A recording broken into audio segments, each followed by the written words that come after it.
Physical media is dying is a phrase that would have been surprising if it was said nearly a decade ago. But here I am making a video about how DVDs and DVD stores are going out of business, which is probably a surprise to no one.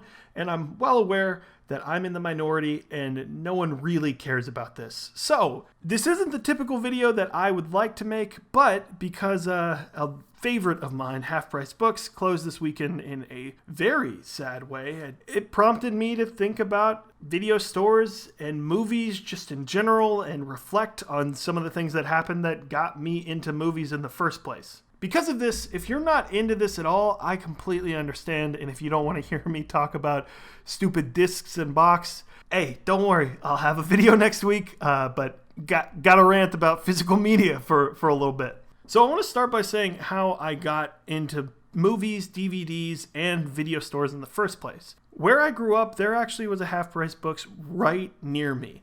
And I mention this because one of the greatest things at this Half Price Books was it had a dollar section chock full of amazing, incredible movies, including Dark Knight, Inception, all the Lord of the Rings, a couple indie movies. Basically everything I wanted would show up in that dollar section every now and then. Now, usually these would be a little bit older movies at the time, but I could go right across to Family Video, which was only a 5-minute drive away, and I could get most new movies for $2, including Best Picture winners like Birdman.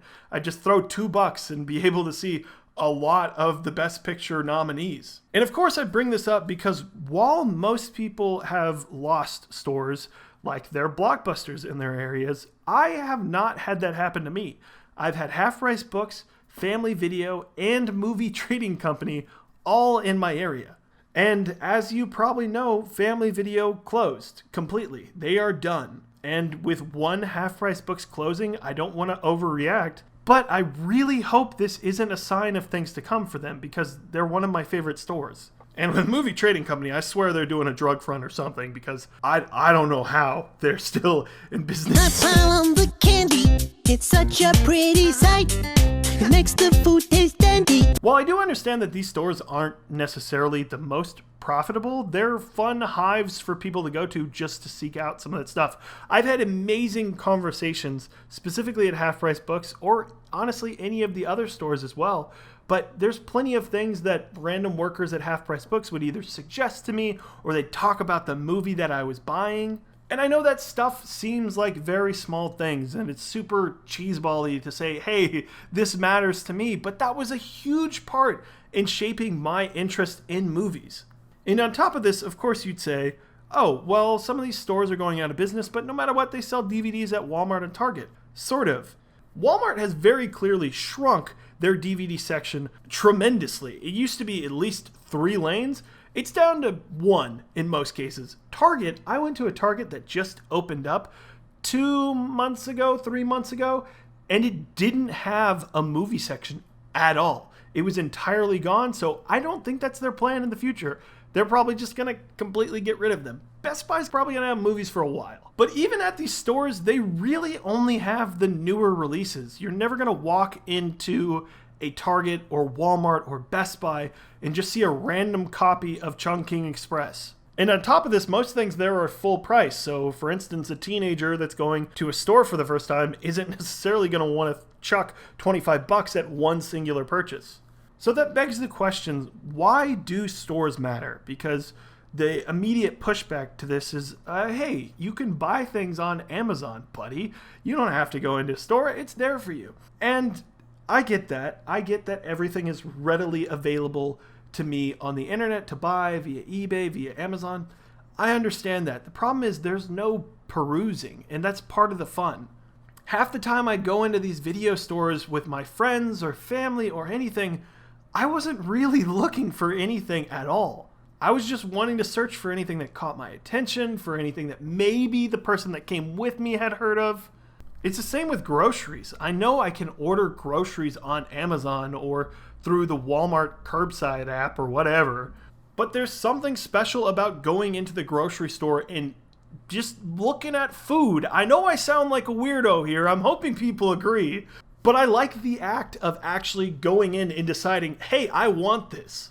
And this isn't even mentioning streaming services. I feel like streaming services, the issue is you haven't actually sunk any cost into that. Which is why I put a ton of movies that come out on streaming services on the back burner, because I know they'll always be there.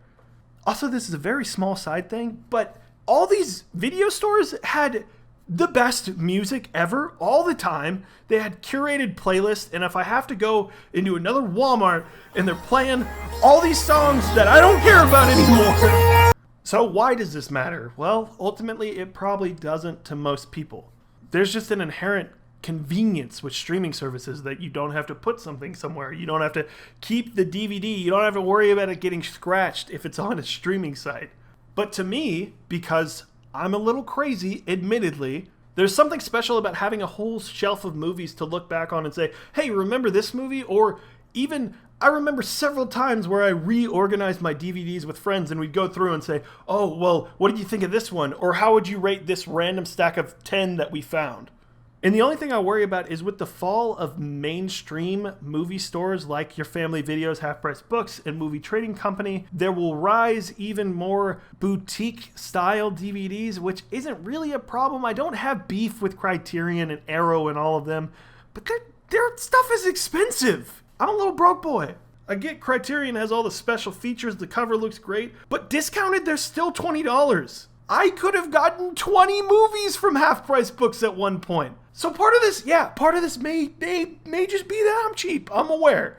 The one glimmer of hope here is that libraries still exist, and that's one proponent I am always ready to support, because libraries have an extensive catalog of movies ready for the public for no charge if you have a membership. And I think most libraries could serve as a nice replacement to these, but I still like the act of going to a video store. It always smells like a Cheeto-stained rug. The TVs they have are faded and they're playing some old movie from 30 years ago. I love it. And I think I'm making this video because at some point it would be really cool to maybe even own a video store. If that's even a possibility. I'd probably make $12 a month. So might have to find some other funds in order to do that. But again, new video coming next week. It'll be an actual well thought out video, not more of a rant/ramble of all this stuff, because I'm sad Half Price Books near me is closing. Also completely unrelated, I'm hosting the NewTubers Small YouTuber Awards and gonna be highlighting a ton of great YouTubers. So if you want to see the winners, that video is going to be posted sometime this weekend. So check that out. Later, haters.